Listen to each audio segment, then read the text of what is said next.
The book of Numbers is the fourth book of the Bible, and while it has a handful of really famous Bible stories in it, most of the book of Numbers doesn't get a lot of attention from Christians or Bible readers very much these days. But what is this book about, and why is it important to understanding the rest of the Bible? I'm Jeffrey with Overview Bible, and right now we're going to get the big picture of the book of Numbers. Now, if you have a good understanding of Numbers, you're going to have a much easier time understanding the rest of the Old Testament and the rest of the Bible. That's because Numbers comes at a very important spot in the story of the Bible. In the book of Genesis, that's the first book, we see the ancient origins of this people group that comes to be known as Israel. In the book of Exodus, Israel's God rescues them from slavery in Egypt. You've probably heard this story. And he pulls them out into the wilderness to this mountain called Mount Sinai, where he makes a very special agreement with them. He says, "You're going to be my people, I'm going to be your God because I rescued you from the people and the gods of Egypt." And then in the book of Leviticus, we start to understand more of the regulations that the people of Israel believed they had to follow in order to maintain that proximity to their God. And then the book of Numbers picks up right where Exodus and Leviticus left off. They're still at the foot of that mountain where God has made this really special agreement called a covenant with the people of Israel. And what Numbers does is it's going to take us from this mountain outside of Egypt all the way to the Plains of Moab, which is this patch of land just across the Jordan River from the Promised Land that the Israelites hoped to inhabit. And the sad news is it's not that great of a road trip, and we're going to get an idea of how this goes. As we're looking through the book of Numbers, we're going to pay special attention to three different parties. One is just the entire nation of Israel, everybody. The second is this special group of Israelites called the Levites. Israel divided itself into 12 different sections called tribes. These are groups of families. And one particular tribe was distinguished from the rest, and they served Israel's God on behalf of Israel as priests. They offered sacrifices. They maintained their portable temple called the tabernacle. Moses, who was the prophet who was leading these people, and Aaron, who was the high priest, they both came from this tribe of Levi. So they're a really important group for us to keep an eye on while we're looking at Numbers, because they are the people that go between the whole nation and their God. And then, of course, the third party that we're going to keep an eye on is God himself and see what he's doing through this story. Now, Numbers falls into three major sections, and it's what's happening at Mount Sinai before they take off on their journey to the Promised Land. And then we're going to stop in the middle with a really big section in this place called Perron, or Perron. And Perron is where the Israelites make a really bad choice, and the fallout is very grave. And then we're going to end up with a good section of a good section of text rather, in the Plains of Moab, exploring what happens just before Israel enters the Promised Land. So let's get started. At the foot of Mount Sinai, Moses numbers the people of Israel. That's where we get the name Numbers from for this book. He takes a census. And he sets up the camp in this formation. This formation is really important because as far as the ancient Israelites were concerned, they placed God at the center of their camp. And then, and of course, God inhabited that tabernacle, that portable temple. And then surrounding the tabernacle was this group of Levites, and then surrounding the Levites were the rest of the tribes of Israel. So we see this structure set up, and God's roles are made pretty clear. God's providing shelter when Israel's on the move. He appears in the form of this fiery cloud, and his role is their protector and guide. And so it's a good setup. You have this really powerful divine being that's going to be taking Israel from the wilderness into the Promised Land, and it's supposed to be great. But when they start off on that journey, things go sour pretty quickly. The people of Israel complain. And the people aren't the only ones who complain. The other leaders in the tribe of Levi start to complain about Moses too. Moses' own brother and sister question whether or not Moses is the legitimate sole person that God is leading Israel through. and that doesn't work out too well for them because God punishes the people who complain. There's a plague that breaks out in Israel through some food, and also Miriam contracts leprosy. It's really, really not that great to complain against Moses or God.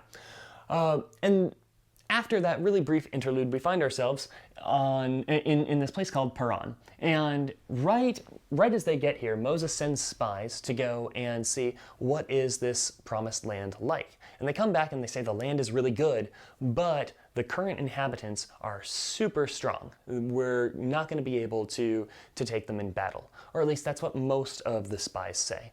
10 of the spies say we can't do this. 2 of the spies have faith that God will be good to his word and be their protector and guide and help them conquer this land. But the rest of Israel sides with the 10 spies. They rebel, they plan to kill Moses and Aaron and go back to Egypt, cut their losses. And God says, okay, well, I'm going to give you what you want. You're not going to enter the promised land, but God has already rescued this nation from Egypt. So rather than allow this generation to forfeit the promised land and take their children back into slavery, God says, you're going to die out in the wilderness, and then your children will have the choice of inhabiting the promised land. Really, really bad decision for Israel. It's a really, really sad point in the story. And then afterward, we get some laws for living in the land. There is an exception to this rule that everyone's going to die out, and that is that Joshua and Caleb, the 2 spies that didn't bring back a bad report on the land, will get to enter, which is really good for them. So we see God not just judging people who don't listen to him or don't believe in him and believe that he's going to make good on his word, but we see him sparing not just the ones who do, but also the future generations so that they can make their choice as well. So he's giving people a choice and he honors their poor decisions. Also in Perron, we have another problem with a rebellion. So we've already seen the people of Israel rebel as a whole.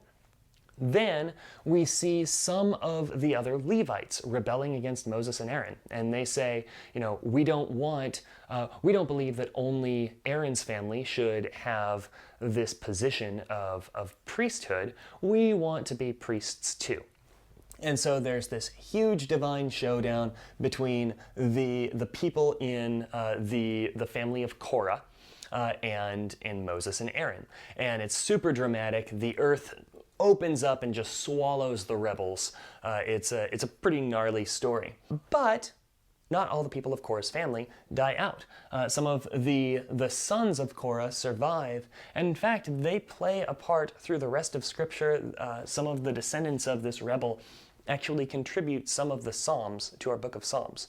So again, we have this example of God respecting humans' bad decisions and affirming those who are faithful and loyal to him, and sparing future generations so that they can make their own decisions as well. And then we get some new laws for the priests. So we kind of have this parallelism. People reject the land, God acts, and then he gives them new laws for living in the land. We have some of the Levites rejecting their leadership. God affirms his leaders and then gives new laws for those priests. And there's going to be this long 40-year gap of time in which now we see the entire generation of Israel die off. The idea is that almost everyone that got numbered at the beginning will not be alive by the end of Numbers. So it's kind of a sad way that worked out. In our traveling interlude over here in chapters 20 and 21, we have something really similar to what we saw earlier. Israel complains, a plague breaks out, Aaron and Miriam die. And then also Moses will die too. Moses doesn't demonstrate faith in God. He disobeys some of God's instructions in front of all the people. And God says, I'm sorry, Moses, you can't get into the promised land either. Again, really, really sad. But we see God not only judging those who disobey him and are unloyal to him, but he provides ways for people to be healed of their sicknesses. And he fights on behalf of the people of Israel. So we're seeing God still holding to his role as protector and guide of the whole nation, which is really, really interesting, because what we see through this book of Numbers is that God is finding ways to be faithful to his own promises, even if the people he made those agreements with aren't faithful. It's a very, very fascinating portrait of how God works with his people. So it's very, very interesting, and one of the reasons why this book is very important. Okay, in the last section, we are in the Plains of Moab. So the people of Israel are just across the river from their promised land. And when we look at the nation as a whole, Moses takes a new census, so there are more numbers. And this is the generation that gets to enter Canaan. They'll make a choice that will be presented to them in the next book of Deuteronomy. Then we see this man named Phinehas. This is Aaron's grandson, and he demonstrates such zeal on behalf of God and his laws that God makes an agreement with Phinehas and says, these are, like, Phinehas and his line are the ones that are definitely going to serve me as priests in the new land, because Phinehas has some great zeal. He's very, very passionate on behalf of his God. So it's a pretty nice ray of hope when we're looking at the story of Levi, because although they were supposed to be intermediates between the nation of Israel and God, we've seen them turning on Moses and questioning God's authority throughout the book. But now we see Phinehas, and Phinehas is on board with God and his law.